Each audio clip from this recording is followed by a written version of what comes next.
There we go. Wait for the delay a little bit, and we're live. Welcome to another edition of Weird Frequencies, hosted by Rob Hansen. Unfortunately, Rob is working tonight, so Adam and I are taking the reins on this one. And it has been, what's the best way I can describe this? I was really hoping that Rob would be here to talk about this shit. The news today, it's too Disney. We'll put it that way. It's too Disney. It's too Disney. It is way too Disney. I don't know. For people, I literally, I got no words to describe the news this month. First, you've had, what was it, last weekend, the attempted assassination of former President Donald Trump. And now you have the news today that Joe Biden is stepping down. Oh, I'm sorry, he's not stepping down. He is suspending his bid for presidency for re-election. We gotta get that correct, 100%. They're putting Harris in his place. They're putting Harris in his place. This now we don't. I'm just going to pause it right there.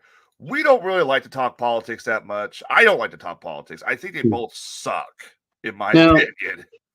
To be fair, politics, especially things like this, can stir up a lot of conspiracy theories. Oh yeah, especially all this news. Holy crap! Yeah, like I've heard stories of people thinking, well, Trump set up the attempted assassination himself. Yep, I've heard that one. I heard Trump. Hey, Julie, I've heard Trump was the one who set up the assassination. I've heard it was Iran. I've heard this kid is so weird. If you ever look into this kid, and maybe one day when this all calms down and shit like this, we could cover this as a special thing for the show. But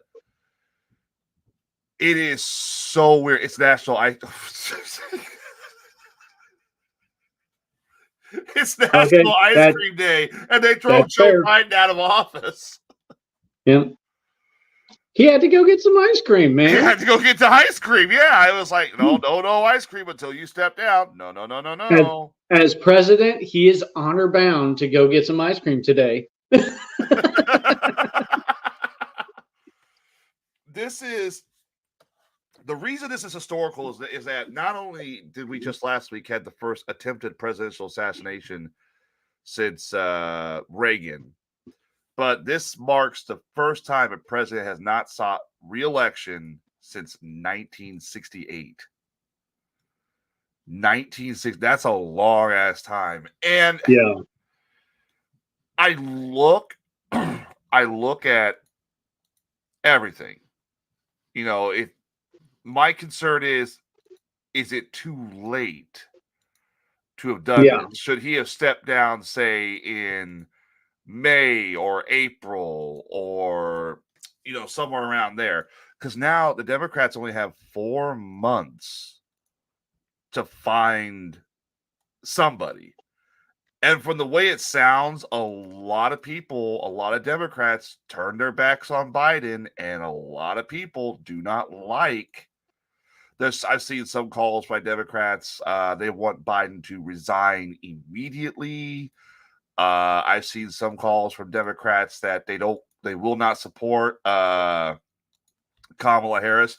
There's a person I will not support. It's J.B. Pritzker. I will not support the Illinois governor. But he's one of the people who's seeking out the position, though. He is, and I think he's always tried to seek out the position. Everybody knows he's going to try and make a presidential run one day. I don't want to see it happen, but chances are he's going to do a run one day. Yeah.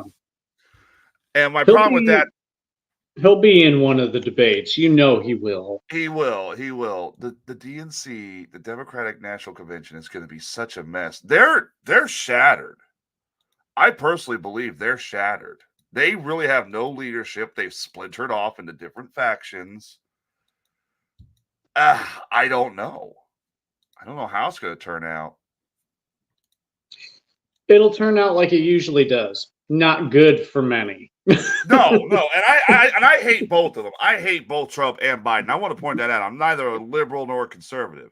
The only thing I'm hardcore about is the Second Amendment. Don't touch that. But I mean, at least with this way, they got an opportunity to throw their backing into someone who might do well. Like I've seen Joe Manchin's talking about coming back to the Democratic Party.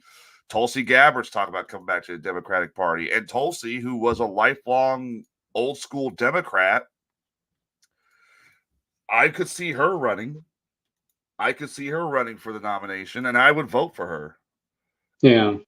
So, I mean, at this point, with Harris being put into Biden's spot, a lot of Democrats are, which is worse, Trump or Harris? Yeah, I don't know. Everyone should get a bond. We should. I think a lot of people, if they got Tulsi Gabbard or Joe Manchin, that would definitely be a solid vote for the Democrats. That's the best way to beat Trump. But my concern is that's not what they're going to do. They're going to find somebody who's not ready. And it really is. It's a death sentence. I mean, because if I were Kamala, I would say, no, I'm not running. I'll run in 2028. Because she's not going to have the time to even. She's going to have to run off Joe Biden's principles and policies. And that's. We know there's differences. My concern is all the donations that were given to the Trump campaign, or not Trump, but Biden's campaign, presidency. I think, and I don't know if this is true or not, but I'm thinking that maybe because Kamala was the vice president and was probably going to be his running mate, that she is able to maintain those donations, where anyone else, if they come into this spot, start off at zero or with whatever they bring in on their own. They're not going to be given that war chest to work with. So if someone else comes in, they're starting way behind, and that could be a death sentence just from the get-go. Yeah, I don't know, man. I do not know. I don't know how it's going to work out. It's going to be interesting as far as I'm concerned, how this works. Yeah.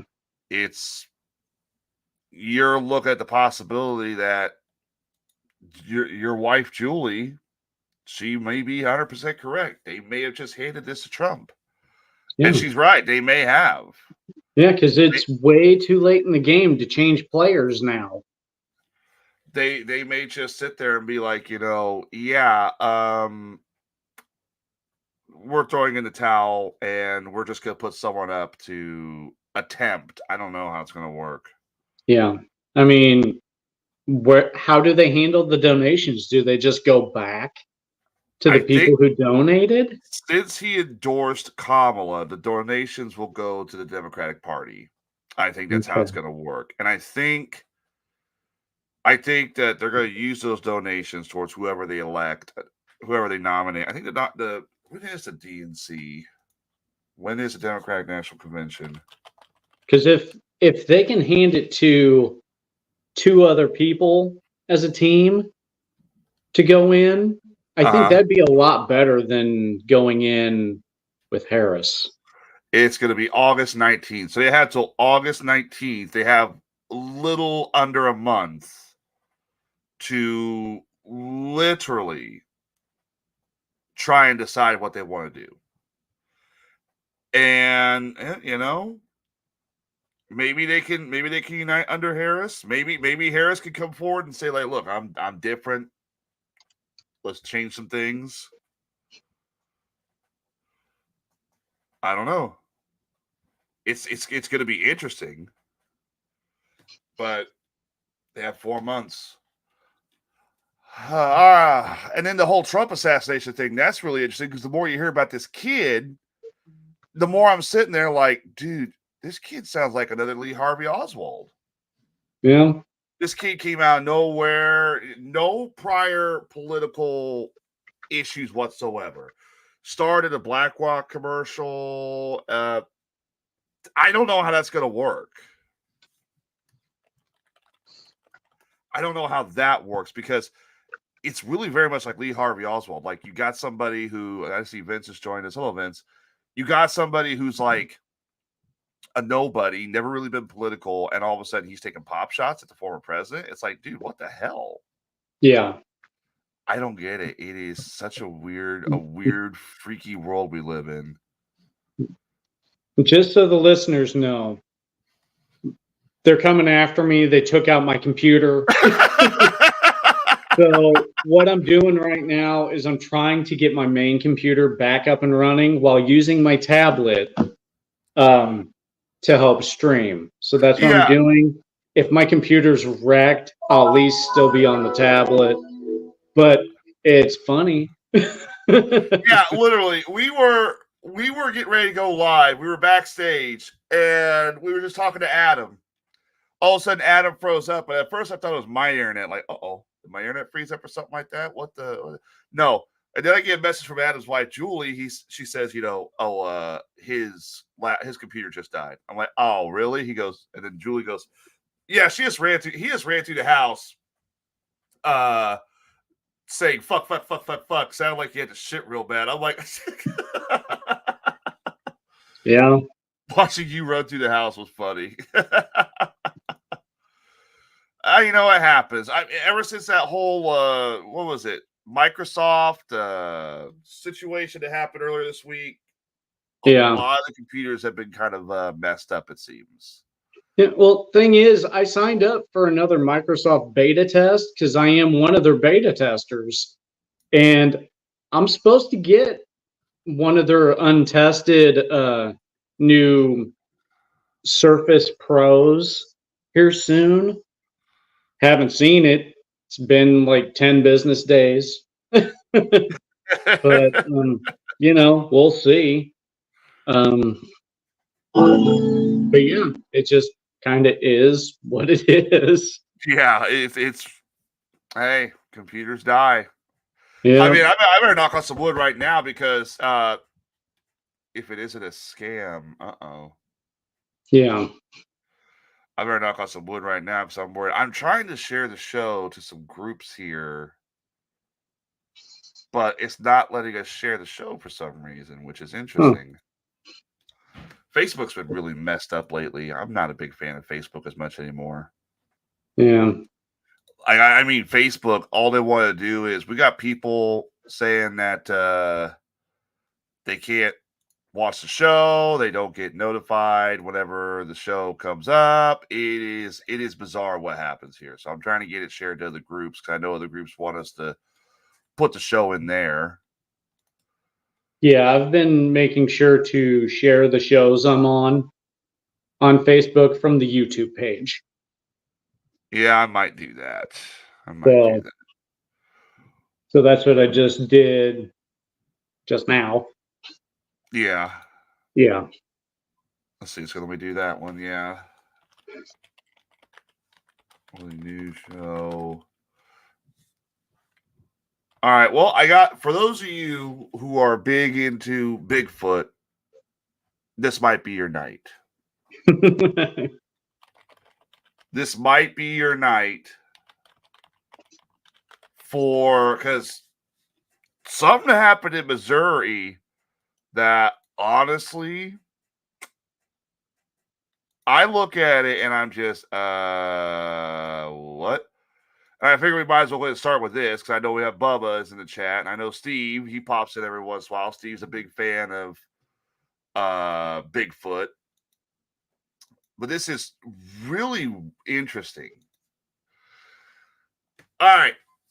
And of course, Adam's here to question it, as he always does. So it's kind of my thing. It's kind of your thing. Yeah, it is kind of your thing. Yeah. I like how you even question Rob these days too. And Rob is just like, he's like sitting there like, yeah. And I'm just sitting there thinking, man, there's a couple videos I show you. I want to just wring your neck out. Like, dude, that's freaking UFO. Listen, if I only chose to be critical of the videos you showed or the ones that Bubba showed, but not Rob, that'd be unfair, kind of biased. So I got to be even across the board. If I'm going to be skeptical of one, I got to be skeptical of all. Well, there's a short clip which comes from the Bigfoot Society podcast that was recently reposted by KHMO AM 1070 before being picked up by a number of other news outlets as well. It details the experience of a man in northern Missouri who claimed to not only encountered a Bigfoot, but to have even communicated with Bigfoot. Okay. Yeah. I said, we don't have to be scared of each other, that we could live in peace, he said. I told him I don't want to hurt him. I don't want him to hurt me. Let's see. He hit me with the infrasound, and it hit me hard. It made me physically shudder. And I don't know if there was a telepathic component to it or not, but what I felt is you could feel it go through your body. You didn't hear anything, but it was like anger, fear, hatred, and doom all rolled into one directly at you.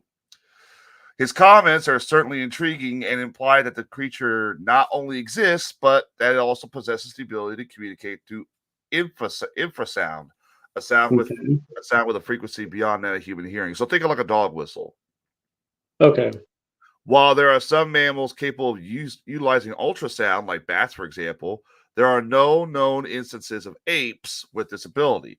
Of course, whether the man's story is true or not remains to be a matter of debate. Let's see. I believe this is the clip.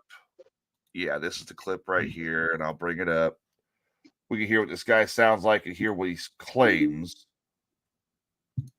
I tried talking to him. I said, we don't have to be afraid of each other. Can we live in peace? I said, I don't want to hurt you, and I don't want you to hurt me. And he hit me with the infrasound, and he hit me hard. It made me physically shudder. And I don't know if there's a telepathic component to it or not. But what I felt is that you could feel it go through your body. You didn't hear nothing. But it was like anger and fear and hatred and doom all rolled into one, directed at you. And he hit me twice with that, and I thought, that's enough of that. And I went inside. Yeah. Kind of interesting, I think. Yeah, it is. I mean, I don't think it's like the article says. I don't think there's any hominid or ape that produces an ultra or infrasound,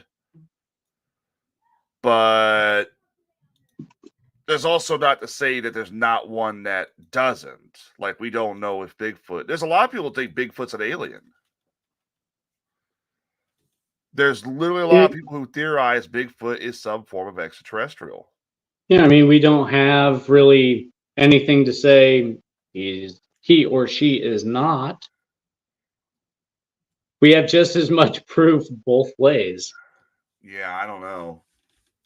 All right, I'm getting ready to come in under my computer. You gonna try your computer again? Yeah, we'll see how this flies. All right. See if you're feared with some doom and gloom. And now we have two Adams. Double the Adam, double the fun. Nope. Yeah, I gotta remove one. There we go. Yeah. So maybe what this guy is feeling is, how every once in a while you come across an animal. Say, for example, you're walking and a dog walks up towards you, and you get this vibe of like, I don't know if this dog is here to hurt me or if this dog's just being friendly and curious. But then after you see the dog's demeanor, then you get the realization of what the dog's intentions are. Maybe that's what he had. Maybe it wasn't really an infrasound like this guy's saying, but more like how the supposed Sasquatch stood. Yeah. I mean, I don't know how else to explain it. Infrasound, I don't know, because we don't really have. I know how sometimes you can get like a feeling in your gut, or just that uneasy feeling, and maybe this is just on a massive scale, but I don't know how much I'm digging the sound. Yeah, like how would you like ultrasound? We know that's like echolocation. Yeah. But like, how would you propose, say, an infrasound? I'm gonna look this up real quick because this whole thing sounds really weird. Like, I don't know what is.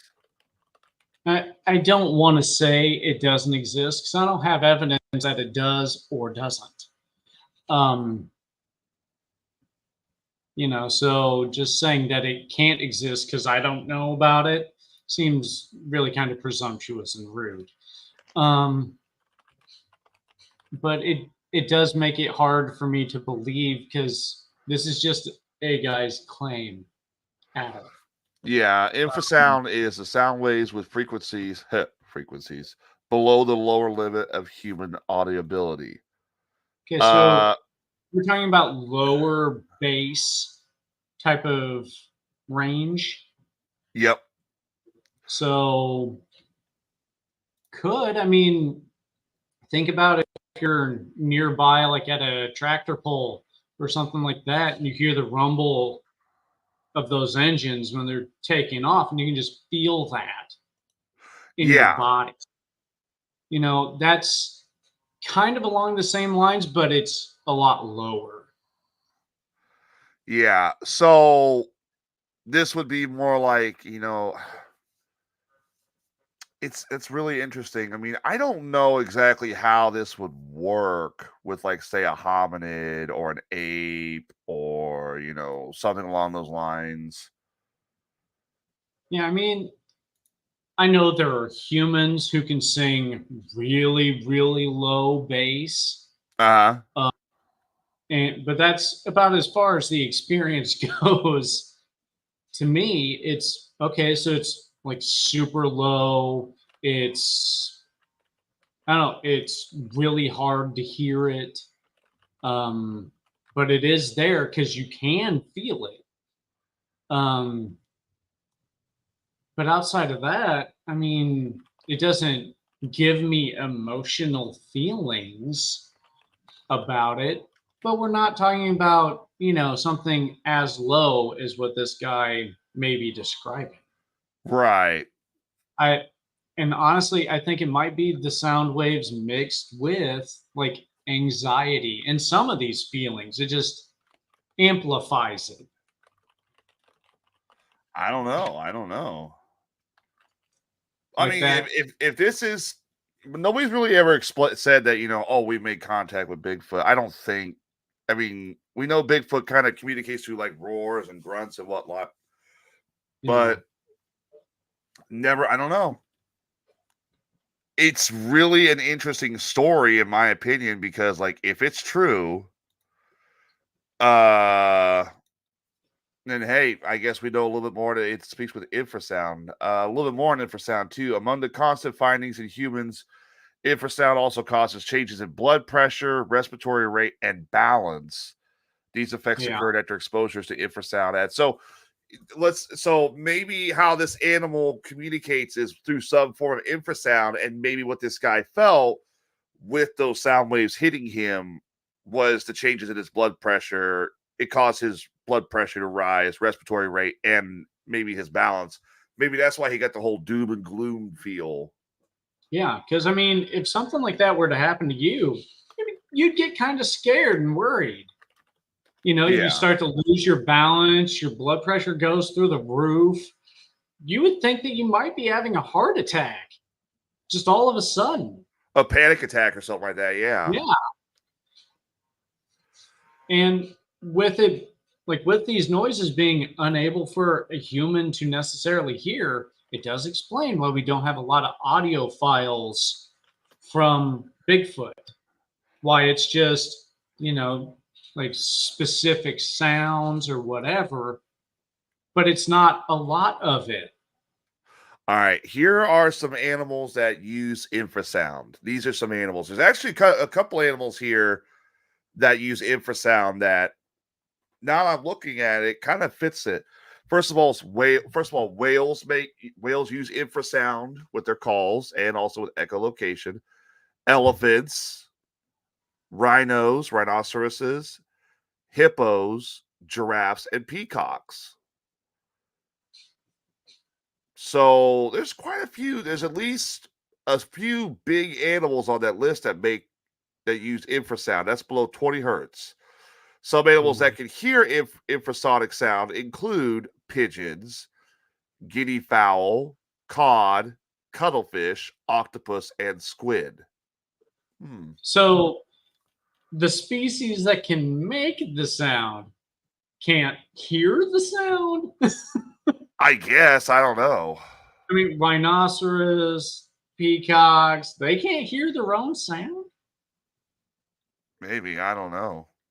I mean, doesn't that kind of seems weird to me? It is a little weird because how else then would they if an elephant's using infrasound so it can't hear another elephant doing it, so it can't communicate? That's interesting. Yeah. Oh well. I mean, maybe this guy had a conversation with Bigfoot and Bigfoot hit him with those infrasounds. Maybe, I don't know. My only thought would be, is the sound solely for defensive purposes? Like a low rumbling growl, like back off, that type of thing. Well, it could do that, or it could make them have these feelings of, why is my heart rate going up? Why do I feel off balance? And scares them away. Yeah, maybe. Or if it's prey, it may cause them to lose balance completely and allows the animal to catch them easier. I don't know. That would be pretty interesting too if like they used the infrasounds to capture prey, to stun it, or that's a good thought too. Because right now the big theory in the paleo world, there's a big controversy in the paleo world surrounding dinosaurs, whether dinosaurs could roar or squeak or make some kind of like low rumbling noise. Because they've done scans of, like, say, the Tyrannosaurus skull, and they discovered Tyrannosaurus did not have a larynx. So it could not make like a typical Jurassic Park roar, like, the famous one. They think it was more of a low grumble or honking noise. Well, now they discovered that it actually had a third nasal passage that could have been used specifically for communication. So a lot of people think that maybe it was a combination of both. So let me I'm sorry, I had to chuckle because I'm thinking of some of the scenes from Jurassic Park with the Tyrannosaurus, and it's just yeah, instead of a roar. There is let me see. There's a video where they actually recreated what the vocalizations would have been, and it's kind of scary sounding. Like it's creepy. Let's see. Here we go. All right, nope. I want to back up. I want to pause this. All right, so let me set the scene up for everybody, okay? Before I play the noise. Let's say you're in the forest. Okay. You're on an island that has dinosaurs. It's late at night. You think you're safe, and then you hear this shit.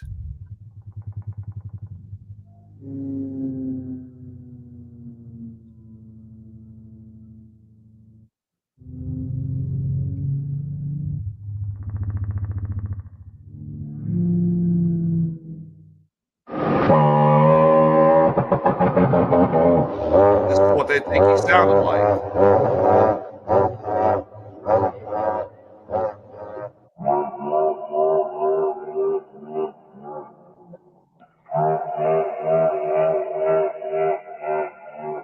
So you get to hear something laugh in a very low tone before it hits you. I just want to point out, at one point it sounds like he's on a dirt bike revving it. Do you notice that? This one part here. It sounds like he's on a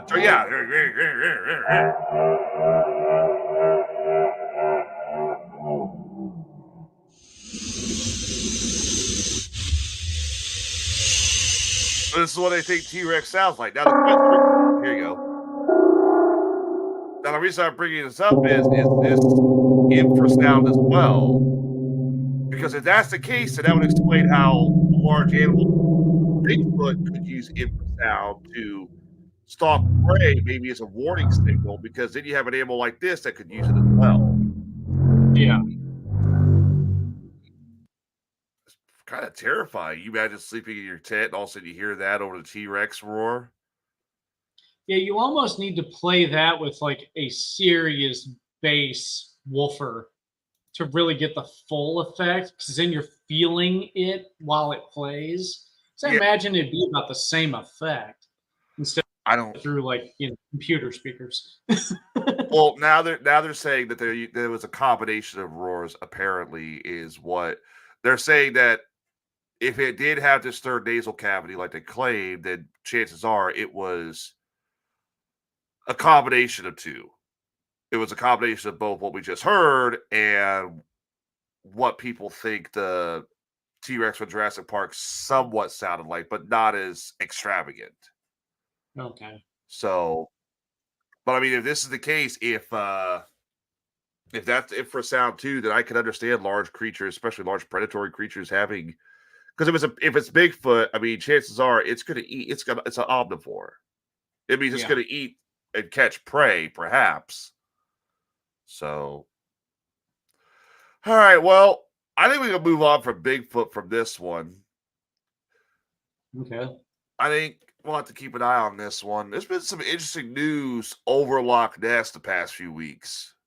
The past All few right. weeks, Loch Ness has been just getting hit with all this strange news that, honestly, it's kind of interesting. They've been doing this whole search for the Loch Ness monster, which I do every summer. Okay. There's a video going around. The latest Loch Ness monster sighting is from a webcam which features a pair of peculiar humps that emerged from the waters of the famed Scottish site. The possible glimpse of Nessie was reportedly captured earlier this month by Eon O'Fodahagen, a diligent live streamer who has amassed a staggering number of virtual sightings from his home in Ireland. In this instance, he was watching one of the Visit Everness Loch Ness webcams when he spotted two odd shapes seemingly belonging to the same creature breaking the surface of Loch Ness. Now, a while back, we had Skeletor, who watches the show. I think he watches the show periodically. He's mostly constant. He says an interesting video where they actually took one of those webcam pictures and zoomed in on it on certain spots, and you could see some pretty good details. Now, I don't know if that's going to happen with this one. This is the latest one, but it kind of makes you wonder if people are using technology more and more to find this guy. So here is the first video. See right there. Yeah.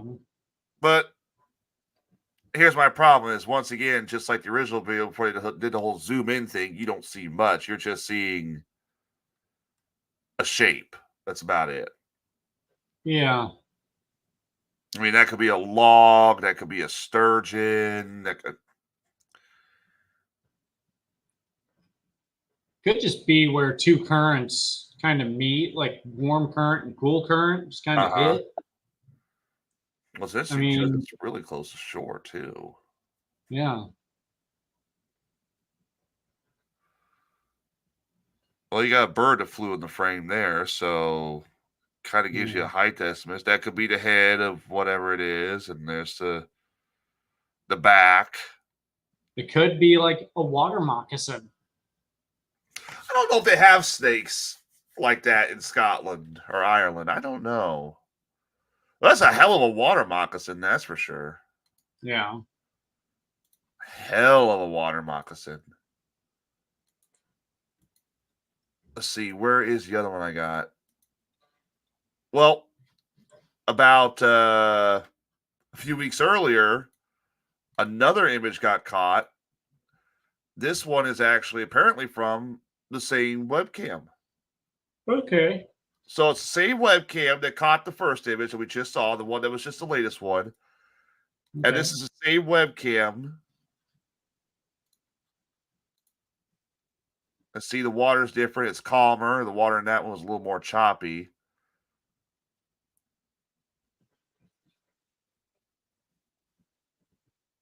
They say it's black shape, so I think that's supposed to be it right there.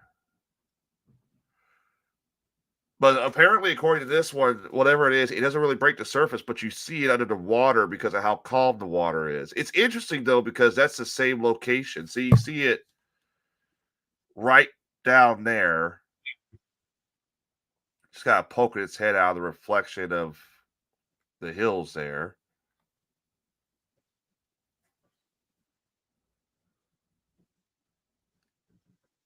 So maybe this webcam here just happens to be positioned right over Nessie's home. I don't know. Yeah. Whoever owns that boat, they better be putting a picture, maybe putting a camera or something like that on there so I can actually get photos, because that's the same boat that was in the last video. Yeah, it was. Same boat, same site. So put some cameras up closer to the edge. Yeah, no kidding, you know? It's like, why do we have to be like 300 yards back on a tower overlooking? You know, it's just, come on, put the tower on the edge of the water. Do something. Yeah, no kidding. See, I look at this and I don't, the last one, it looked like a log. This one, I just see a black hump, a black spot right there. Yeah. I can't tell if like that could be just a, because there's otters in Loch Ness, there's seals. I can't tell if this is like an actual animal or an underwater object or something like that. But if that's a hot spot, then I agree with Adam. Put some cameras up, get some stuff put up on this boat here.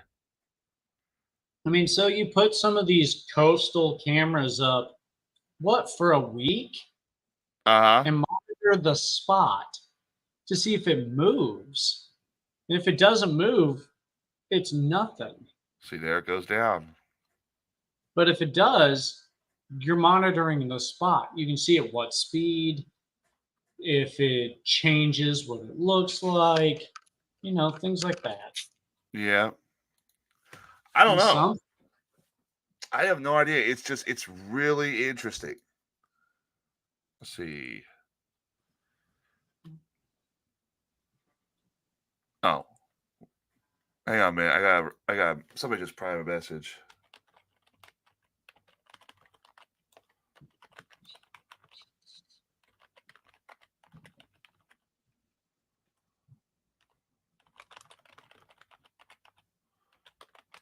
Sorry, everybody. Somebody was asking a question about one of the videos. I don't know. It's, I say put some cameras up there. Yeah.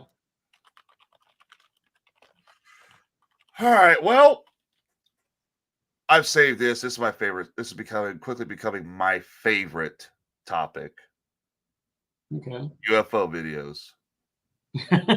I love going over UFO videos with Adam. I would love for me and Rob to sit down and do like a top 100 UFO videos to see what Adam says about them, like the top 100 UFOs. Get all like both of you bring 50 to the table or something. Yeah, bring that much. Just have Adam decide, like, you know, oh, that's real. That's fake. That's fake. All right, so To be honest, when we're looking at those, usually I'll bring up like Google for shapes of drones and stuff to see if there's something that looks kind of like it. Because I mean, if there's a specific shape, then yeah. But if there's not, then there's nothing for me to really stand on. So there is a peculiar piece of footage from Finland showing a vertical group of flickering UFOs floating through the sky over a city. The weird scene, which we're going to get to the video here in a minute, was filmed last month in the community of Tom Prey by a witness who subsequently reported this sighting to the Finnish UFO Research Association. The individual who observed the curious cluster of flashing objects observed that they made a swirling motion in the sky for several minutes near a storm cloud. Now, see, this is interesting because there's been a lot of correlation between UFOs and storms. There's been a lot of people who claim that UFOs actually focus more on storms than anything else. Okay. So, with that said, here is the video. We'll let Adam decide what it is. There they are.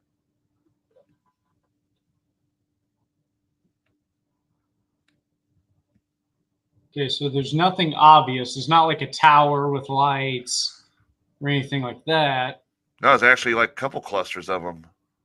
Yeah.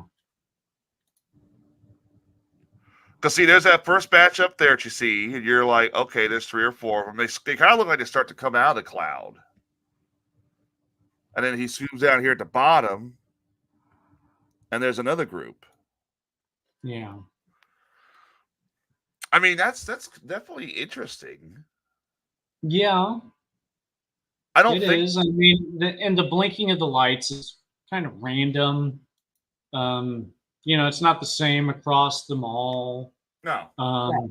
They're not in any defined shape, anything like that. They're not in a circle or a triangle or a square or rectangle or anything like that.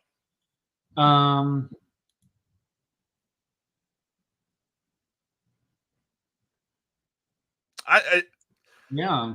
I almost want to look at this and say it almost looks like maybe small particles of lightning or ions, but that part right there where they're very low to the ground, I don't know. I really don't know. Yeah, I mean, I guess it could be overcharged ions that are releasing a little bit of their spark because they can. But even that would be more at random. It wouldn't necessarily be defined to what they're zooming in on. It's almost like they knew to look at that point, and maybe they had an idea because it'd been happening for a while. But yeah, there's nothing really saying that it's a drone or anything like that. Yeah, I don't think it's a drone. It's also the only other thing I really go to is, could that have been like edited in? And I don't know that anyone really would for that. I mean, to what end, really? I don't think it's edited in. You know what's interesting though is that for a while there, it almost looks like birds. But when you zoom in really close and you see they're just kind of floating around, it doesn't look like birds at all. It looks almost like some kind of ball of energy just flying around. Yeah. Yeah, it is. It is weird. That's for sure. Yeah. I mean, I think that is one I think we could both agree with is probably more likely an unidentified flying object. It's a lot closer than a lot of others have been. So I think it's a lot closer. I'll admit that. But I really don't know of any reason why someone would fake that. So there's not really a lot there. They didn't take a bunch of footage. It was like 22 seconds About, yeah. video. So there's not a lot there to analyze. But yeah, I mean, you know what it kind of looks like to me, what I get this hint of. It looks like, and I just closed it out, so I don't know if I can bring it back up. But it looks like, you ever see after a really bad storm when the wind is really blown and maybe a funnel cloud has tried to form or a tornado actually touched down? It looks like the debris that falls out of the sky after the storm has passed, But the problem is that these are glowing, these are white. Yeah, and it's not lightning, because lightning could be as long as it has the energy to go. These are just dots. And if you have that much charge up there that dots can like maintain, then why aren't others discharging? And why aren't they longer? Especially if they're as close as they appear to be. They could discharge to each other. All right, I got another one for you. Another UFO video. This one I almost wanted to toss out, but I figured I'd go ahead and show it to you anyways because Mexico's been popping up a lot with the UFO community lately. Okay. A peculiar piece of footage from Mexico shows a UFO moving across the sky over a city that many believe to be protected by aliens. So this area is believed to be protected by extraterrestrials. Now, I've never heard of this city before. I've never heard of somebody saying, this city here is protected by aliens, which is kind of weird, I guess. But the mysterious object was reportedly filmed last month by a witness in the community of Tampico. In the video featured above, a small dark shape can be seen slowly moving across the sky occasionally, flickering, and then ultimately vanishing from sight. Tampico is located and the strange assertion were made in 2020, which headlines contends that the state of Tampilios, where Tampico is located, is protected by hurricanes from aliens. Okay. Why just there? I mean, you just had what? Hurricane Beryl just tear up the Jamaica, the Bahamas, and parts of Texas. Come on now. Yeah. The aliens established a secret outpost in the area decades ago. The wild theory has had something of a resurgence this week after Hurricane Beryl widely diverted course and wound up missing the region, which has reportedly occurred on several occasions with similar sizable storms. Meteorologists say that the phenomenon is due to the natural water temperatures off the coast of Tampilius rather than the clandestine alien presence. So this I could believe that is just what an alien would say, by the way. All right, so I'm going to bring this up so Adam can see it. I almost tossed this one out, but I'll mute it because I can't understand what he's saying. I don't speak Spanish. So there's a spot.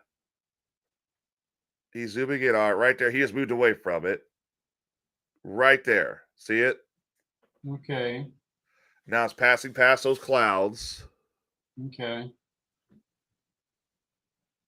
You can barely see it in some cases because the potato quality of the camera.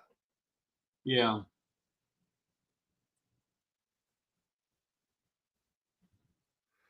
You can just barely see it, but I can see it. You kind of flicker there. Yeah, it kind of flickers there.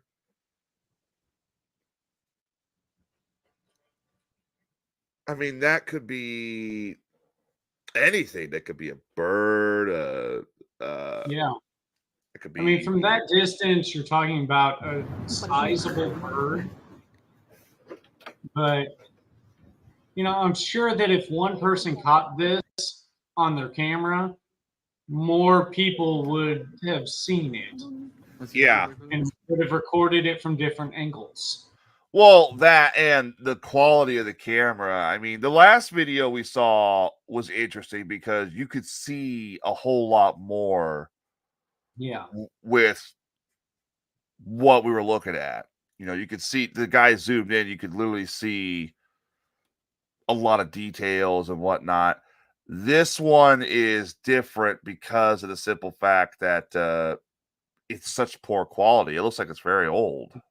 Yeah, he's using, one of the old school Nokia 3210s or whatever, the unbreakable Nokia. But Yeah. I mean, yeah, it's so grainy and so far away that, yeah, it could just be a large bird. It could be just dust. It's just coming in and out of the shot. It's just so poor. Yeah, and I'm usually the guy who believes in aliens. I'm the one who believes in this stuff, in extraterrestrials and UFOs. And I'm sitting here looking at this like, you can't really tell what it is. So yeah, it's the quality is just so bad. I mean, I feel bad for the guy because he might have actually gotten something that was like legitimate, but Yeah, I think what we've determined here is this guy needs to go get a phone upgrade. Yeah, drop that iPhone. Pick up an Yeah. Android. Theirs is a little better. It's like, yeah, you get rid of the iPhone 6 and get something better. Get something in the double digits of iPhone, or get like a Samsung Galaxy S10 or higher. Something. But yeah, just with what was shown, yeah, no. Can't really see much, no. Yeah. All right, I've got one last big news article, and then we'll get to a few small ones to get us out of here for a night. We said we'd only run about an hour, so but we talked. Me, you, and Rob talked. What was it about? Hang on a minute. Me, you, and Rob talked about, what was it, a couple weeks ago, about a month ago, the alien mummies they found. Okay. That they claim these statues are alien mummies, and they found them in Mexico. And we looked at them, we looked at the photos, and honestly, we're still scratching our heads. We don't know what they are. They're very interesting. If they were to find another mummy like that from Mexico, the mummified remains they presented in Mexico about, that they claimed were aliens. If they were to present another one similar to that, hey, okay, I believe that. That's for sure. They're very good. But now we got a new thing going on in the UFO field, which honestly, I've heard this mentioned a lot. There are several people who claim to have materials, but there's a UFO hunter who claims to be in possession of debris from an alien spacecraft and says that it is lighter than a pedal. Now, we've heard these kind of stories since Roswell. They call it, what, memory material or something like that. Supposedly the idea is they claim they can pick up materials from the Roswell crash, like pieces of the ship. They crumple it, open their hands back up, and it would just reform back to where it was. It's crumpled like aluminum foil, they said, but open back up. And I know there are substances now. There's like aerogel, where it's like the majority of it's air. It looks like you're holding a piece of cloud. Yeah, and it's the light. I'm not quite. I think it's man-made, but it's the lightest material we've ever made. But to come up with something like that would take some high tech. And, to see something like that utilized in a different manner, as ship parts, that could make a ship very efficient fuel. Hi, Becky. Hey, Becky. All right, so this is what we got so far. The UFO investigator claims to have unidentified material, which tests show is of non-human origin. The tiny scraps of the sample, which is lighter than a flower petal, and gold tinged, were shown off for the first time this week at a conference in Irving, Texas. MUFON, which is a big UFO group, the National UFO Group, is in possession of the material and says they have been tested using NASA grade technology, which found it 90% unidentifiable. 90% unidentifiable. That means that it is either not a metal or a totally known metal different from all others on the periodic table, the researcher claims.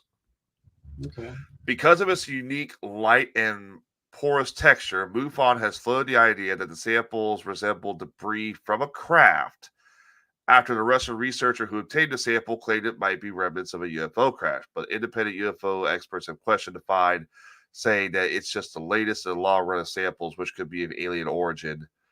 See, even they're questioning this stuff too. Yeah. They're questioning this stuff. Investigators showed off tiny scraps of material in a presentation at the MUFON International Symposium. The group claims that that further samples were stolen from an official U.S. post office box after the samples Russian fighter attempted to mail them to MUFON in the U.S. Now, I kind of call a little bit of shenanigans on that. I mean, I get the U.S. government's going to be searching for this stuff. They want to make sure nobody gets this stuff or whatnot. But at the same time, how would they know when tiny materials from a UFO appeared or were being shipped? Especially if it's as light as they claim. I mean, what are they going to do? Be able to scan for it in a metal detector? I mean, surely if aliens are using this technology and we don't know of it, how can we scan for it? Yeah. The material, it's very, very light materials.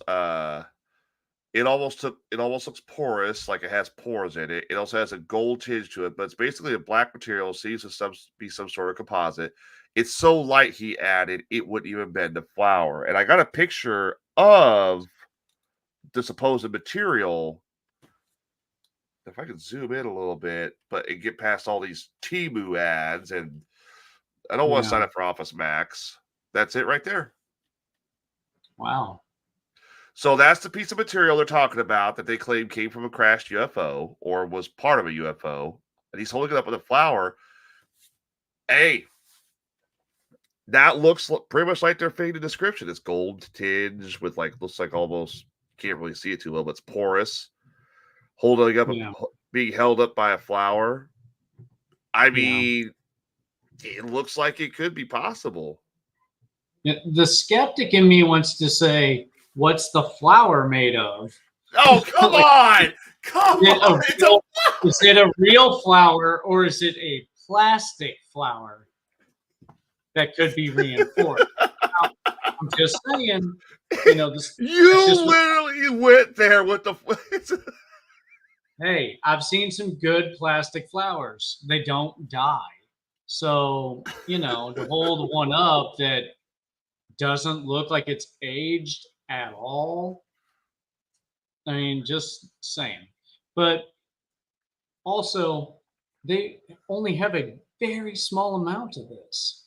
Yeah, they claimed that some of it got stolen when it was in transit at the post office. That's the argument about this. Is that, and that's why I'm also saying, I don't know about that. Here's another picture. Actually, I can bring this up. Here is another picture of the material they're in question. Here's another piece, I guess. Okay. That's more charcoal shape, but it still matches the description of what they're talking about. Yeah. That's a fluorescent gun. I mean, it looks like a clump of rust, to be honest with you. Maybe. Well, okay. So the argument about the UFO situation is that if UFOs have been visiting this planet for some time, which I believe they have, where are the crash remains? Well, I think that more than likely the UFOs that have been shot down or crashed were picked up by the government. The government has them. But the biggest argument has always been the government can't get every small piece of metal. The government can't get every small fragment, which is a big argument about Roswell, because the gentleman, the farmer who owned Roswell, he took some samples, and apparently the government came and took them later on after he passed away. But every single small piece of metal that would end up being shot like yards away or maybe a mile, depending on how hard this UFO impacts. Well, I mean, even if the fragments came off after the ship was shot down, yeah, could have just been shrapnel off of the hull. It could have dropped anywhere during the path down. And if you listen to Bob Lazar's story, he's the scientist who claimed to have worked on some of these in Area 51, he said there was a couple that the U.S. government had that looked like they'd been shot by something. They had missile holes and bullet holes in them and stuff like that. So, but the argument is that you can't get every single piece of metal. So what might be is that this came off a craft. This is a possibility if this is legit. This came off a craft. Okay. And this is a piece of or a small remain. They said it came from Russia too. It's a small remain that might have somehow been overlooked or missed. Because see, there's the results in Russia there. Yeah. Chances are the possibility is that maybe Russia realized, oh shit, they found part of this craft. This is Bob Spearing, who claims the material conforms to nothing known tested. You never know. Yeah. You never know. I mean, my question is like, okay, could you check like known asteroid sites to see if this material is similar? Yeah. Because here's a problem. If it's a UFO, let's say that the aliens are actually building their UFOs. Let's say they have like a little garage. Hypothetically, I know I'm stretching here. We're going a little redneckish. Let's say the aliens have a garage or a factory, and they're just mass producing UFOs. Here's the vintage 1955 saucer edition. Here's the 80s retro triangle with Navstar. It literally takes you from point A to point B. It just boom, matter of seconds. Here is the 90s cube shaped like the television broadcasting gets broadcast out to space, Star Trek. You know, maybe that's what it is. Maybe I'm just saying. Well, that metal would have to have come from somewhere, right? They'd have to get that from somewhere. So unless somehow these things are, I'm going to go on a whim here and say, unless this stuff is organic, as in it's made from some organic component like grass or clay or maybe living creatures, unless this is crystalline or something like that, it has to come from somewhere. Now, the question I have is, this is supposedly came from a UFO. Why not look at some of the results of previous asteroid impacts, asteroids or meteor or comet impacts, and see if part of these elements match up with parts from the asteroid or meteorite in question? Hi, Ellen. That way you could determine whether or not this actually comes from space, or maybe this is just a new element that we haven't discovered. It's in limited quantity on the surface or something along those lines, or maybe it's something that was man-made. Yeah, I mean, there's a lot of different ways this theory can kind of go. Yeah, it could have came from an asteroid. We should check like craters and stuff. If it came from a UFO, it may not be shot down. What if it ran into some of our space junk and that's what brought it down? Yeah, possibility. In which case that would cause shrapnel as it fell, and it would just spray out as it fell. I mean, that could mean you have, shrapnel in Russia, even if it landed in like Egypt. Yeah. You can have a pretty far spray or spread. No, I'm going to look up to see if there's any other known cases.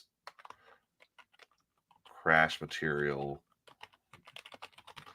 Because it's really interesting. We know the government's got to have crash materials. Hell, they probably got the whole ship somewhere.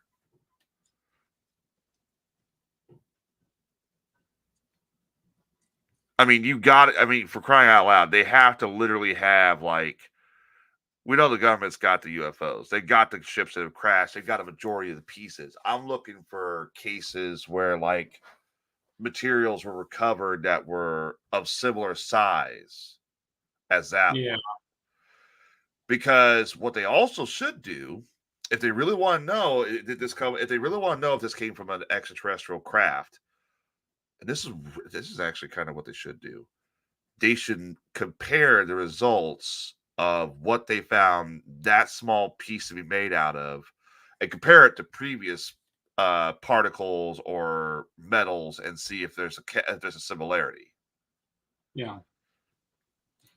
I mean, okay, if we have ships from other places can we not go and test the holes of these ships to see if they kind of match or are close enough? You I know, don't know. Adam maybe. says, another Adam. This is actually an Adam I knew from the military. Probably one of the, sorry, no offense, Adam. This is my brother from another mother, and I love this man. It's no problem. I wasn't able to go into the military due to my epilepsy. So Adam Buford believes that I believe aliens live underwater, work with our governments, and that there is a freaking Stargate. What was that movie? There's another movie with aliens underwater, The Abyss, with James Cameron. Yeah. That's a good film too. Yeah. And it kind of makes sense if you think about it, how they did that with those two things, because like the atmosphere of our oceans could be similar to the atmosphere they're from. But you never know. Yeah. Becky's also saying, for all we know, they're really used to the high pressure from being down deep underwater, and that may help them survive. It's not like we're looking under our waters or anything. We got to study space. Dude, we know more. We know more about space in our own oceans. And Becky's saying there's probably stuff on the ocean floor. I'm actually glad you mentioned that, Becky. I'm actually glad you mentioned that because there is quite a few things that have been found in the Baltic Sea that are still people are still left scratching their head with, like the Baltic Sea anomaly. They live in a place where they live in the one place we have an issue navigating. You're 100% correct, Adam. 100%. Marianas Trench, maybe. Yeah. So the Baltic Sea anomaly, it's a very interesting case. It was a Swedish-based treasure hunters. They were doing deep scans of the ocean floor of the Baltic Sea. And suddenly they had a response come back of this large, round object. I'll bring the picture up here in a minute. And their first reaction, of course, was, is that a UFO? Is that a flying saucer? Is that, what is that? Nobody knew. There are people who tried to go down there, but they haven't had a chance to. Some people try to go down there to investigate it, and something happens. Like, let's say a government says no. Somebody says this. Somebody said the Baltic Sea object is actually a glacial deposit, but then they started getting like metal detect. They started using metal detectors that deep, and they started getting like metallic contacts. So whatever it is that's down there, it's not a glacial deposit. But let's see if I can actually. Here is, for everybody talking about the ocean and UFOs, this is the Baltic Sea anomaly. That's the actual outline of it right there. Here's the original image here. I just realized I just skipped through all that to bring it up. Okay, make this bigger. That's the original image they got. Now, what does that look like? It is quite spherical. Uh-huh. Yeah. But it looks like there are chunks out of it. Yep. So I'm guessing it wouldn't be wrong to question that those chunks ended up somewhere else. Could have. Or that could be. There's a lot of debates about this thing. There are some people who believe this is just a natural, like the natural formation of the earth. Some people believe that this is something to do with an ancient civilization. Some people believe this is a UFO that's crashed in the ocean and nobody can get to it. I look at it and, I'll show some artistic renditions here in a minute that kind of make you wonder, like, well, maybe that could. I look at it, there's no way that's a natural formation. No way. Not almost that perfectly spherical. Yeah. That's a bit harsh. that's a bit harsh to come up with, saying, "Oh, it's a natural formation. It's all it is." Well, here, let me show you some of this, because I literally put in the Baltic Sea anomaly. You see some of these shapes, like for example, there's one of a supposed UFO, perhaps. Are you showing me pictures of where the Millennium Falcon crashed? Now, you know what? I'm glad I was fighting so hard not to say this. When I first heard of this thing, I thought it was a Millennium Falcon. I am not kidding. It's missing like the little wing out the side. Yeah, like the cockpit area. Yeah. Yeah. But other than that, just saying. It kind of looks like it, doesn't it? I'm just calling it like I see it, and it looks like part of the Millennium Falcon. There's some people who believe that it's also part of ancient civilization. I don't know. It could be the disc portion of the Enterprise or any of their ships. Just to be fair, could be. If I'm going to make a shout out to Star Wars, I need to make a shout out to Star Trek, just to satisfy both nerddoms. The Enterprise did one too many time travel trips, and this is what happened. I mean, nobody really knows what this is, and I would say when Becky said there's probably stuff on the ocean floor, that's what rubbed me back to this, because honestly, it really could be that there's a lot of shit broken down on the ocean floor. Yeah, we just haven't gotten to. So, I mean, you never know. I mean, for all we know, apparently there's a second one they found too. A Swedish team found a second object off the Swedish waters, but it's not shaped like the Baltic Sea anomaly. Let me see if I can bring this up.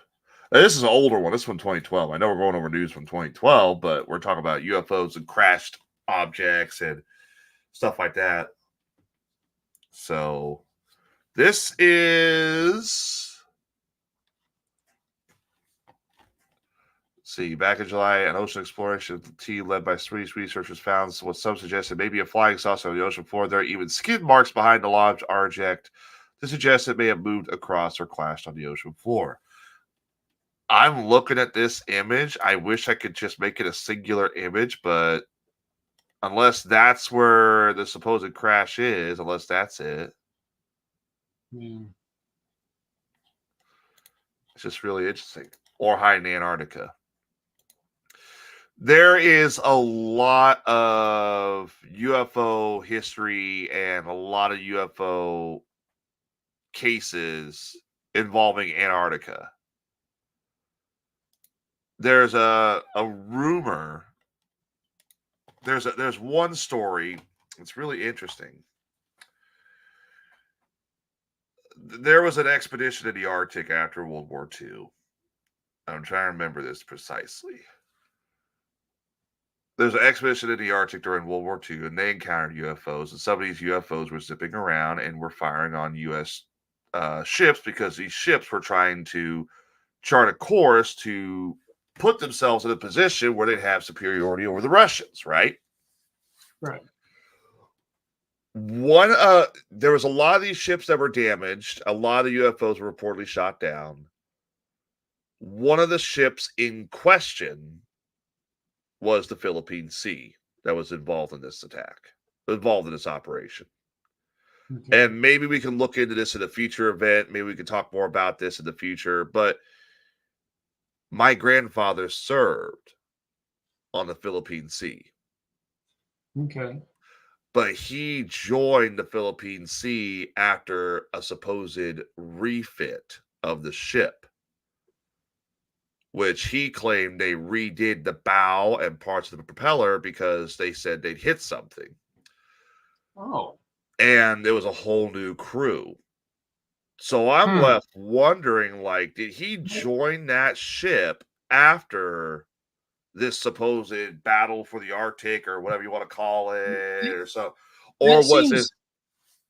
Yeah, that seems odd to replace an entire crew. Yeah, or was this just like they said, they were rebuilding the ship because he joined up, he was in Korea. He was on that ship around the Korean War. And this would have, the whole incident with the Arctic and the Philippine Sea would have happened just shortly before the Korean War. Okay. I'll look this up entirely. Make sure I get all this correct.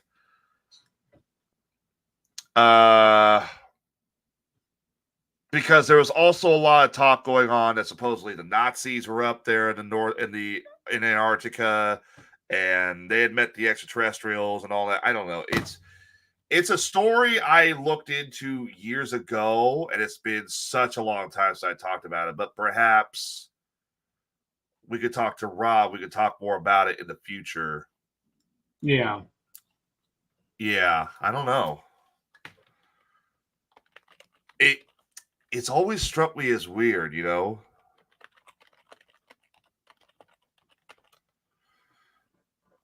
I have no idea. I'll be right back. Let me show you something. I'll be right back. Okay. All right. So while Tyler goes and fetches whatever it is he's going to fetch, let us know what your thoughts are in the chat room. We do appreciate you guys, Adam and Becky, and of course Ellen and Bubba being there.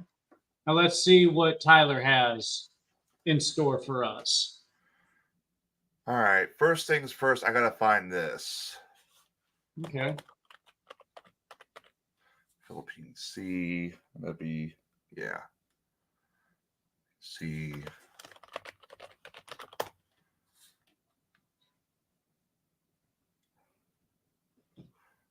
Okay. Let me bring this up. Bring up a better photo. Oh, good. It's gonna do it this way. Good. Let me back out a little bit because I am zoomed in. All right. So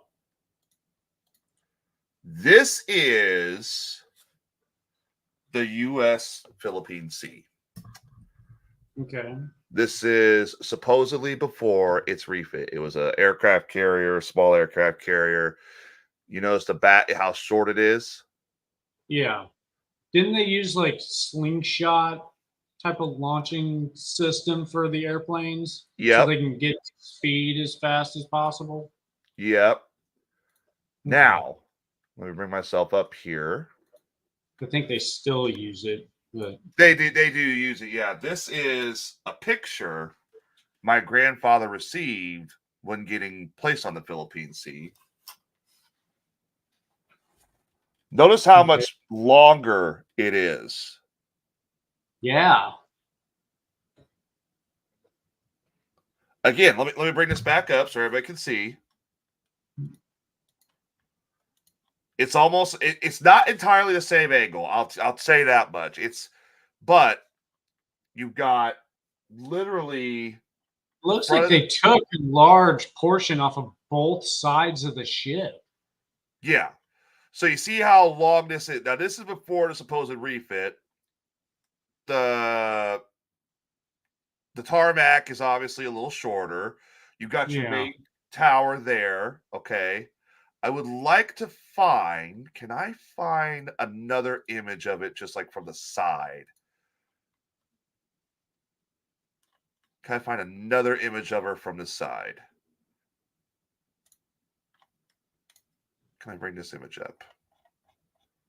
Let's see. My arm's getting a little tired holding this baby up. So if you need to, set it down. All right, here we go. This is a little better here. All right. This is 1948. 1948. There she is. Okay. You notice how short the back end is? Yeah. Short back end, very long front end. Right. Now keep that in mind. Look at this girl like a Corvette. Very long front end, short back end, okay? Think of it a Corvette. Now let me bring up the photo they got from my grandfather. Very long back end. Almost looks like a full-fledged aircraft carrier. Yeah. the back end was extended. Okay. Now, that is one of my most prized possessions, by the way. That is a ship my grandfather served on. Now, my question is, okay, he claims that he was put on that ship shortly before the refit, or shortly after the refit, with a whole new crew and everything.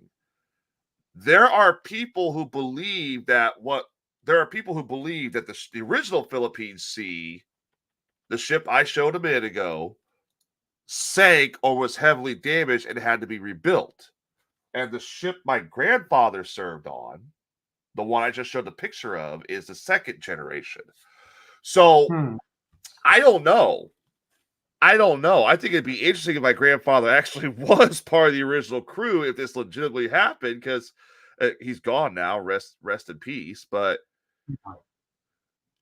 it's so interesting because when I heard that story about the battle up in the Arctic and the Americans and their small planes versus the UFOs and the flying saucers with their laser beams and all that shit. It sounds like something out of an old 1950s sci-fi movie. I'll give it that. It did. One of the ships that was named was the Philippine Sea in that battle. That's what got me invested, and that's why I looked more into it. So, and Becky says it correctly. That would be a very heavy ship to lift up if it sank. So they would build a new one. So I don't know. I don't know what happened. It's very interesting because the original ship, like we said, it's like a Corvette. It's like an old 60s Corvette. Very long front end, but then a very short back end. The back end, obviously, like you said earlier, Adam's a slingshot area where they would have been landing or they would have taken off from, something like that. Yeah. The photo I have here, the back end is just stretched out. It's almost doubled. So it's almost double the length of the front end. Yeah. I mean, what do you think? I mean, it would take a lot for them to want to retrofit. The biggest question that I have in the regards is, why would you get rid of an entire crew to replace with an entire new crew? Maybe some of them, like even the people who are working in the not replaced end of the ship, wouldn't you at least want them there?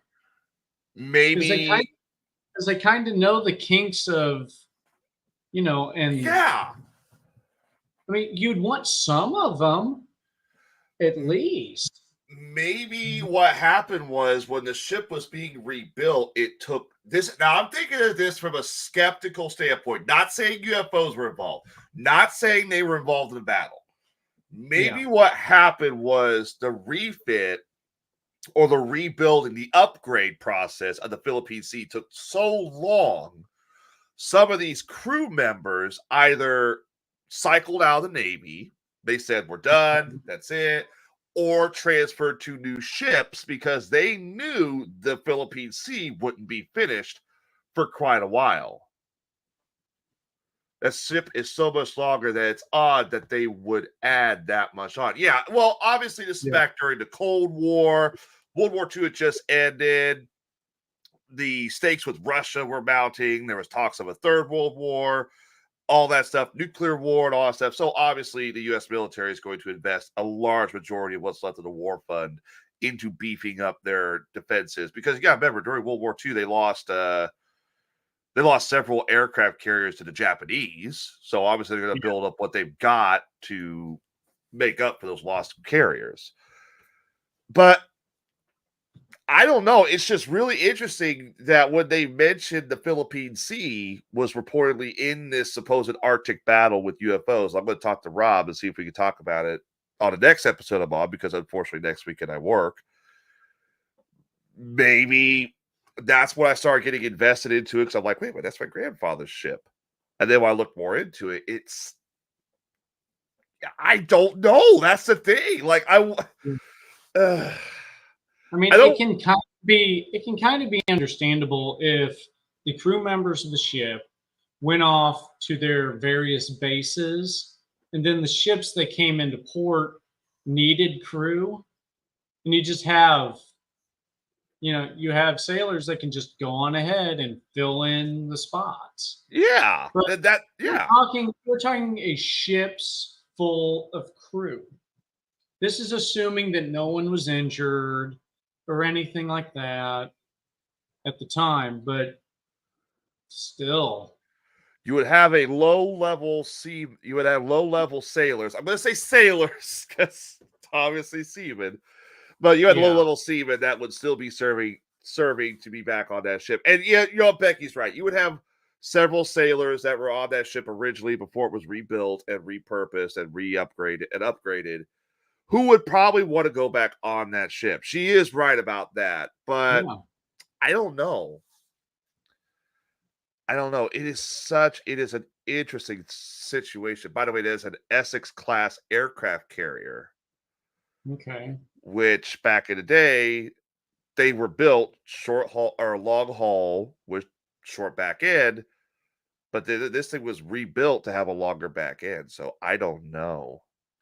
Yeah. It took place in the Korean War. With the outbreak of the Korean War in 1920 and 1950, the Philippine Sea was ordered to naval base Pearl Harbor. Yep, that's where my grandfather was. Looking up more and more. I mean, the longer back end would allow for more aircraft to be carried. But I mean, you still have the crew. If it becomes a longer ship, you're going to need more crew. And you'd think you'd want some of the previous experienced crew with that ship Here, to listen to remain. this. Listen to this. The Philippine Sea was commissioned. I'm reading this verbatim from Wikipedia. The Philippine Sea Okay. was commissioned on the 11th of May, 1946, when Rear Admiral Morton Deo placed the ship under the command of Captain Delbert Strother Cornwell at the Boston Naval Yard in South Boston, Massachusetts. The ship remained dry docked at the yard for 2 weeks before sailing for Naval Station Quonset Point on the 13th of June. However, a shortage of men following the post-World War II demobilization forced her to remain at reduced operational status until the 23rd of September, when she embarked for sea trials. Returning from sea trials on the 27th of November, the carrier embarked Carrier Group 20, which flew 2 squadrons of Grumman F-8F Bearcat fighters, as well as a squadron of Curtiss SB-2C Helldiver bombers and the Grumman TBM Avenger torpedo bombers. About 90 aircraft total when she left port on September 30th to commence training en route to Norfolk, Virginia. CVG Commander Robert M. Milner made the first aircraft takeoff on the 1st of October aboard a Bearcat. This talks about how, basically leaving for sea and whatnot. Following these sea trials, the Philippine Sea was assigned to Operation High Jump. She returned to onset and disembarked CVG-20 before, let's see, what was Operation High Jump? Operation High Jump. Oh. Operation High Jump, officially titled the United States Navy Arctic Development Programs from 46 to 47, also called Task Force 68, was a United States Navy operation to establish an Antarctic research base in Little America 4. The operation was organized by Rear Admiral Richard Byrd, the Byrd expedition everybody's heard so much about. Junior U.S. Navy officer in charge, Task Force 68, led by Rear Admiral Ethan Eric Larson. So, okay, let's see. The Western group of ships reached the Marquise Island. USS Henderson, USS Capricorn, USS Cutrick, USS Philippine Sea. Okay, so this was from 46 to 47 is Operation High Jump. Now, Operation High Jump, that's when they believe the supposed UFO battle happened. Okay. During she was assigned to Operation High Jump. Let's see. Okay. In late March, the carrier embarked with Carrier Air Group 9. Okay, this is... Okay, here we go. In 1949, the USS Philippine Sea returned to the Carrier Division 4 under Rear Admiral Joseph J. Clark and embarked in Carrier Air Group 7 for another tour during the Mediterranean, which had a smaller flight compartment. During the 4th of January, however, plans went underway to increase the size of the Philippine Sea's flight deck, adding another 12 feet to make way for the brand new Mustang fighter craft that she would be carrying. So they increased the size of the deck to make room for the newer fighters that were coming in, because by this time, between the 40s and the 50s, you were going from biplane, propeller propulsed aircraft to fighter jets. You were starting to get the fighter jets coming in. 1949, the Philippine Sea returned. Operating. Okay, so she went to dry dock in 1950, where the ship had it. According to this, she was in dry dock for 4 years as they added more, as they added the extra 12 feet to the flight deck. So, and then in 1950, she was recommissioned to Philippine Sea and sailed from Newport to the Panama Canal. That's where she would go into the Korean War. So yeah, it's interesting. I mean, granted, this comes from Wikipedia, and it's probably, to be honest with you, the whole point of it being an Operation High Jump and supposed engagement with UFOs and the damage and whatnot could be just coincidence. Yeah. Because I would like to, honestly, and I might talk to Rob about this, maybe look into doing, since we did a special show on the ancient archaeology and the ancient paleontology, ancient civilizations that might have been wiped out, maybe we could do something like this. Go into detail on this and explain what might have happened here. So, and unfortunately, though, the Philippine Sea is retired. Yeah, I think she was. Philippine Sea received its. Yeah, let's go. Hang on a sec. I'm right back. Sorry. Susan's wanting me, ladies and gentlemen. I'll be right back. It's all right. Yeah. Thank you, Becky, for being as involved in this conversation as you are. It's very much appreciated. But yeah, keep giving us your thoughts. We'd love to listen to them and hear what you guys got to say. Do you guys think we should have one of these chats where we go over the ship's history and see if it was involved in a UFO attack, and maybe that's why it had to be repaired and had the entire crew replaced? I'm sure Tyler would love to put in the research as a honor to his grandfather, and sounds like it'd make for a really entertaining show. And I don't really see a reason why Rob would say no to it, really. But yeah, just let us know in the comments what you guys think, and maybe we'll give it a go. I think it'd be cool to explore some of these famous cases of like UFOs and ghosts and paranormal and Bigfoot and Loch Ness Monster, stuff like that, since most of the news as of late has been very small. Yeah. We'll say. Like the most we had tonight was obviously the materials, stuff like that. Bigfoot communication, a couple videos from Loch Ness. News, unfortunately, this time of year is very shortcoming. Well, it's because a lot of it's focused on politics. Just a huge red flag. Not one ship crew ever came back. I don't know. I will talk to Rob, and we'll look in. I honestly think we should. I think, because Rob, a lot of people, we got a lot of feedback. Rob got a lot of feedback for the archaeology, the lost civilization stuff. He got a lot of people who said it was very well done and they enjoyed it. So I'm sitting there thinking maybe once a month we could all just sit down and all look at a case. For example, Kecksburg, Roswell, stuff like that. Becky's, he was sitting there saying, I like that. I might have to come in too late, catch that part. Were ships from other countries involved in the possible UFO incident in the Philippines? Okay, so it was mostly American ships. I'm gonna completely look this up. Let's see. Make sure I get this correct. Yeah. Got to do due diligence. Yeah, I don't like to. All right.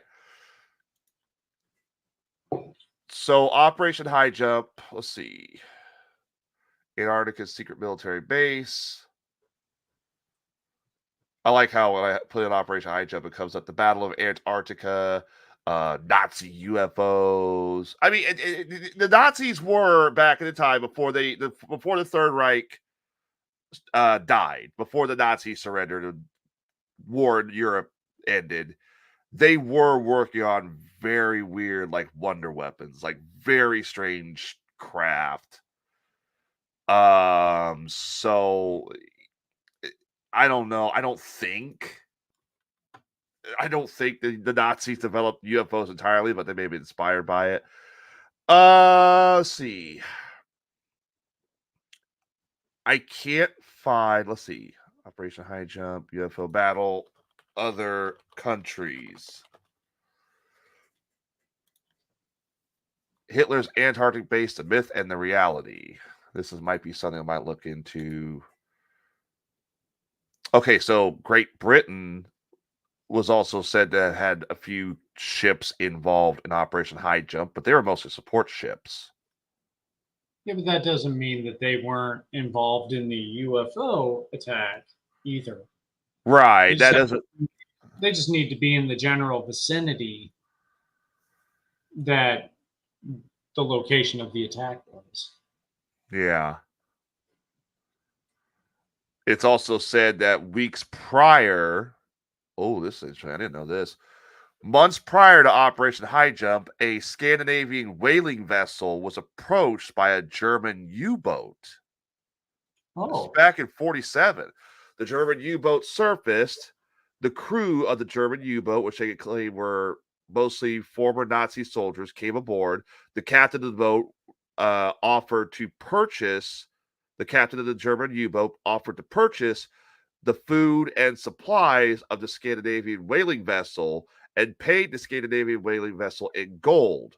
Before departing, the U-boat captain claimed there was a large pack of humpback whales at a certain location that the Scandinavian whaling vessel could probably make their quota on and then return home to. The Scandinavian vessel never reported ever meeting any. So that's interesting. There was. This is the problem with the Cold War. This is the problem with the Cold War and that whole era. There's a lot of legends and rumors about Operation High Jump and Antarctica and whether Nazis, German soldiers, and there's a lot of propaganda that was sent out to misinform. Yeah, it's he's head to. It makes you question what's real and what's not. Well, there's a lot of this, there's like, for example, the Operation High Jump. There was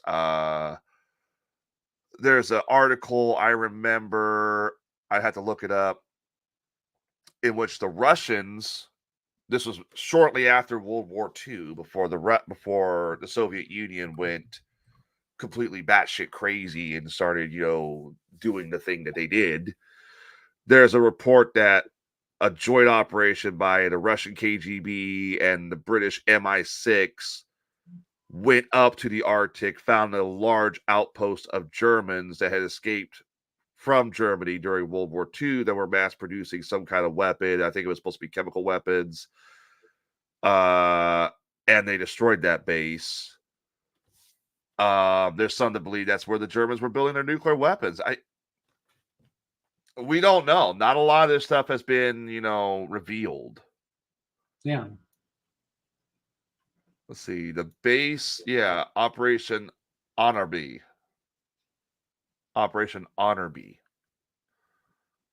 That was the operation that supposedly the British and the Russians led to go up there and finally wipe out. This is shortly after Berlin fell, I guess.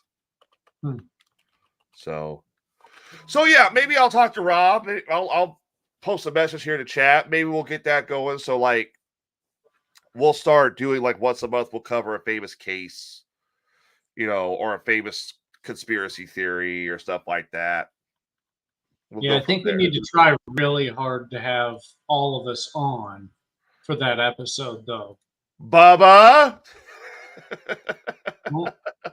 Bubba, if he can, Rob definitely, you and me definitely. Rob 100%, yes, Rob 100%. Because I think Rob would get a kick out of it too. I think Rob would enjoy it. And obviously, our chat room is a big fan of it, so I think we kind of gotta, at least every so often. If we can't do it like every month, maybe once every 2 months at least. Yeah. I think our listeners would like that. I don't know. Maybe I think it will work. I think it would work pretty good. I got one more video that just got sent to me by my brother, and then we'll end the show for the night.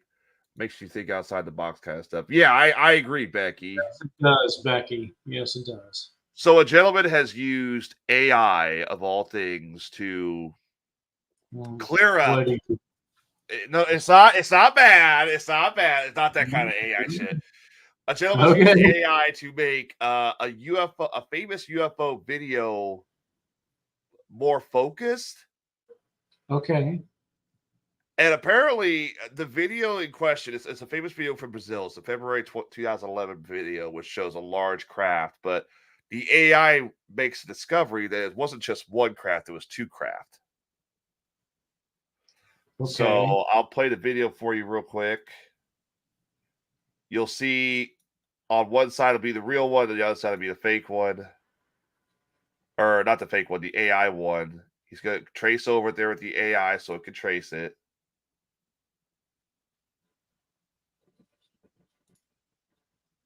All right, so there's the original video. Okay. I think everybody remembers this one because everybody said it looked like a Zeppelin. It looked like a Zeppelin. Yeah, it does. It looks like a blimp. Yeah.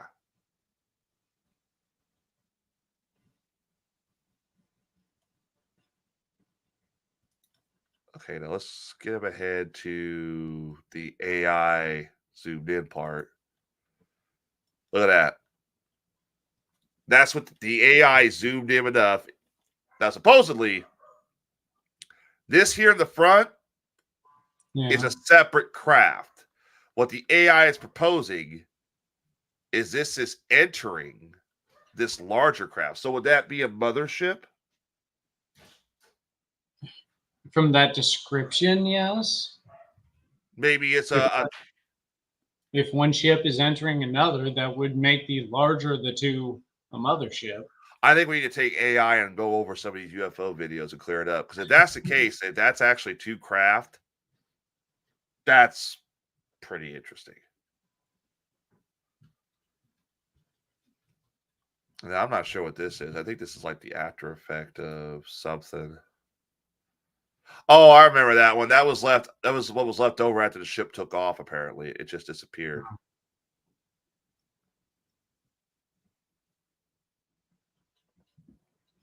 Unless it's saying that's not the unless they're saying that's actually a ship just cloaked or something. I don't know.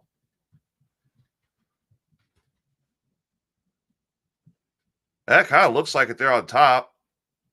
That kind of looks like the same ship we saw earlier. Yeah.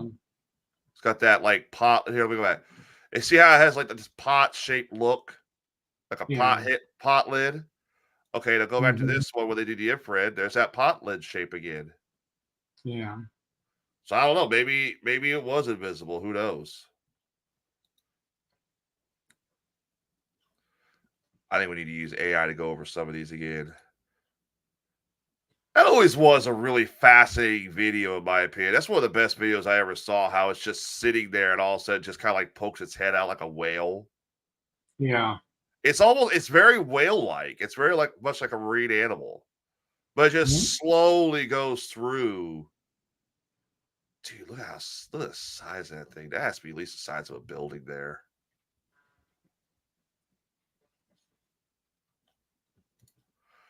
Oh, well. All right. So what do we learn tonight?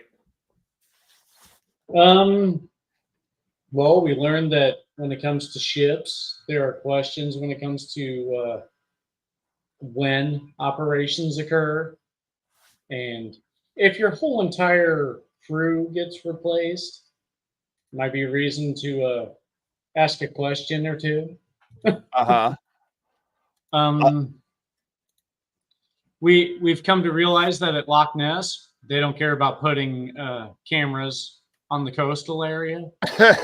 They can solve the whole. No, they want to milk that thing for all it's worth. Yeah. That apparently there are substances out there lighter than what we know of, made from unknown substances that came from who knows where, but apparently can sit on a flower without crushing it. So a flower that you still wonder is either real or fake. Yeah, could be either or. I know they're trying to portray it as being a real flower, but you can make a flower out of plastic and cloth, and it'll look like a real flower. So I don't know what it would take to dissuade me from it, but I'm just saying the possibilities there. Yep. I'm going to put in the chat room here. This is the video. Also, it's from the YouTube channel Bedtime Stories. So shout out to them. They do a lot of paranormal stuff. This is the video in question about the Philippine Sea and the bird expedition. So if anybody wants to, and I'll talk to Rob, we'll start getting some stuff gathered about that and all that stuff. So, but yeah, I mean, we learned Bigfoot apparently makes very low noises that are intimidating, scary, and creepy. We learned that Adam needs to go put a video camera over on Loch Ness where that same spot had Nessie like a month apart. Come on now, people. You know it's there. I mean, if there are bumps there, can you at least, I don't know, look over it for a week, see what happens? Yeah, no kidding. Maybe. I know it's an extreme inconvenience. But hey, it's for science. Yeah. Can we get on that? Hey, come on now. You guys have been talking about Loch Ness Monster for like what, thousands and thousands of years? Or thousands of years. Hundreds of years. Come on now. Just find the damn thing and let's get it over with, okay? Either admit it doesn't exist or give us resources to prove it does. Oh, my brother just sent this one in. He says, show this one to Rob. My brother's sending stuff in. He's into this stuff too. Okay. Ooh. Okay, so let me look at this up real quick. Let me set this up before we get out of here. This will be our last video. Another video from Mexico. Shows a T-shaped UFO. This is a T-shaped UFO. Okay. That's interesting. It won't let me bring up the video. Let me see if I can't. A T-shaped UFO. So this would be like the Tesla of the UFO ships. This is their Tesla version. What's going on with my computer here? Not wanting to do much. All right, here we go. Close that out.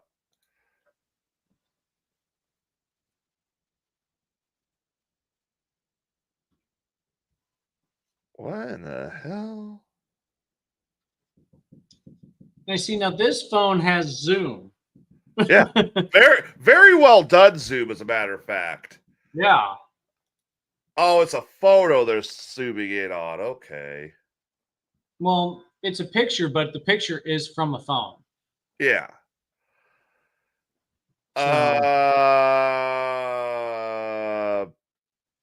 Bird? I think bird. I think you can even see the beak right here. Hell of a bird. Yeah. With wings down, maybe? Is that what you're thinking? Yep, that's what I see. You just have a bird in downward flap. Yep. Blackbird maybe trying to fly away. It's a pterodactyl. That's what it is. It's a pterodactyl. That's why it looks so bizarre. That's why it's the letter T. Yep. Even though it starts with a P. I can say, like, from this distance here, at first you're looking at like, yeah, that's interesting. But the more you get closer to it, I'm like, I don't know what that is. I literally, for some reason, want to say bird. Like, there's the beak. Here's its eye right here. I don't know. I'm not seeing feet, but maybe the feet are obscured by the wing. Yeah. Usually most birds that fly put their feet toward the tail. Also, what's interesting too is that is a weird wing pattern for a bird. If that is a bird, that could be a UFO. That could be aliens, the Tesla model alien. The cyber Spock 17. I don't know. Cyber Spock. Yeah. All right. Well, I'd say it's a good place for us to wrap it up for a night. Let's go ahead and hit that music again. Get us out of here. The sad end of our weekend. Oh, we also learned apparently that this political election this year is giving us all ulcers and driving us nuts. I've had enough. Yeah. I don't care who wins this election this year. I don't want to talk politics for another 4 years, people. I'm done with politics. I want to go back to the fun stuff, like aliens and dinosaurs and all that stuff. Oh, I forgot to talk about the $46 million Stegosaurus that sold at an auction. Yeah. It is the largest Stegosaurus fossil ever. A guy found it and decided he was going to sell it at an auction instead of selling it to a museum. This is a 98% Stegosaurus known as Apex. 98%. There's features on this guy we didn't even know Stegosaurus had. And a guy who owns he owns a company, is a big multi-billion-dollar company. He bought it and he decided he's going to donate it to a museum. So thank God for that. Did you check out that story I sent you about the huge dinosaur fossils found in Brazil? I had that. Almost complete. Mm-hmm. A 99% almost complete Allosaurus. That is insane.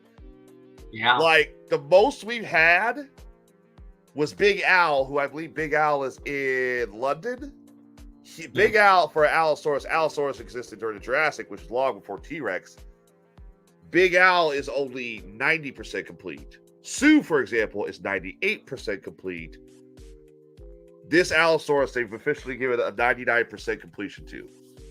That's insane.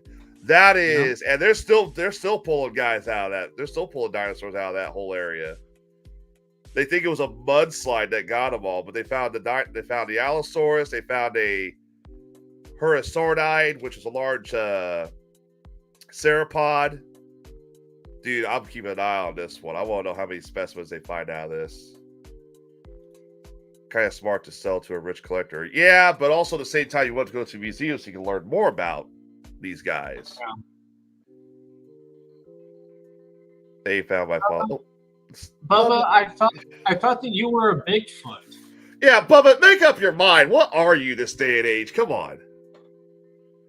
Like he's some weird hybrid dinosaur Bigfoot. Ellen says, I almost saw Icarus when the photo popped up with that T-shaped UFO. Yeah. All right.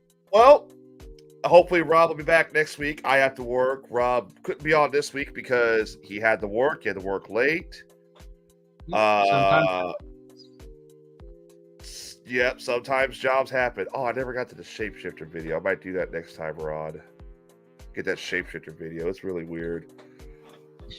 Adam, where can they catch you at next? The next time I'm on, as far as I know, is on Mayhem's Amigos on Thursday night at 11:30 p.m. It is Amigos After Dark. It's our first episode. So come and join us. We'd love to have you there.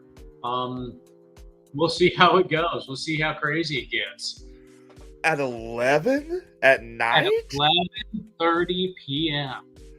Holy shit. It doesn't interrupt with any of the other local shows. So we're going to give it a go, and it'll either fly high or it'll fail miserably. Yeah, you're I say you're right about that. 'Cause I think the only show that's really on, the only local show I can think of that's on Thursday nights would be Ray Lionel's More Disaster, but that's a subscriber show. That's usually on about 7 o'clock, somewhere around there. Yeah, so you pretty much you had to go that far out to avoid any other show. Damn. Pretty much. It's getting to that point where we're just all going to have to just understand, hey, if it happens, it happens. Yeah. I mean, that late at night, there's not really much for censoring outside of music and stuff, so we don't get copyright infringement. But other than that, language can just be language. And yeah. Yep. And then I'll be on the Best Damn Podcast this Wednesday at 7 p.m. Get ready to start Wrestling for a Cure Season 9. Stay tuned. We got a lot of fire sales coming along the line. You guys did an amazing job this year for Season 8 for Wrestling for a Cure. Raising so much money. We'll have the final total here in a few days. Hopefully. Okay, so I was about to ask if you had a total yet or not. No, not yet. We don't have a total yet, but we will. And once that total is released, it'll be up to either Hollywood Tim Gibbons or Jason Wilhite to share with everybody what that is, because that's their honor, not mine. So, but yeah, that's Wednesday at 7 p.m. on YouTube and Facebook, and you can catch us there. So, all right, guys, I'm sure Rob will be back next week.